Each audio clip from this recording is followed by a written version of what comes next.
nateruka pombe. Iyo. DJ! We DJ! Nipo! Hebu zima mziki!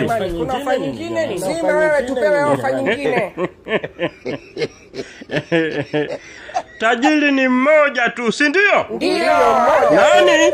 Mjomba Nchumari. Tajiri yenu nani? Mjomba Nchumari. Dakta. Sasa nina jambo moja nataka niseme na nyie. Kama unajiona umekunywa pombe yangu au umepata ofa yoyote ya bia kutoka kwangu, jiandae anytime naweza kuwa mgeni wako nyumbani kwangu. Mgeni tena jamani, mbona hivyo? Hiyo kauli mbona tata sana. Mgeni wetu tena nyumbani kwetu, majumbani kwetu anafuata nini huyo? Nani bosi? Umenichanganya kidogo hapo, mimi sijaelewa. Yaani mgeni wetu kivipi? Yani wote hata wa kiume au wa kike tu peke yao? Sasa hujaelewa kipi hapo? Hujaelewa kipi hapo?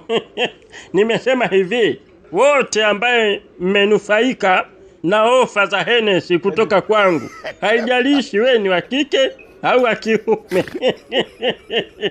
Tegemea ugeni kutoka kwangu.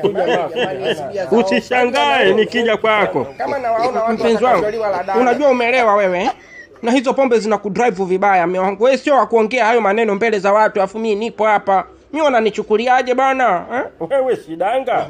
Sasa sawa kama unanichukulia hivyo, lakini sasa watu watanichukuliaje pia? Wanakuchukulia danga vile. Bana usiongee hivyo bana. Kama umeelewa basi tuondoke. Naomba tuondoke basi. Umeelewa? Tuondoke babangu, tuondoke, ushalewa wewe.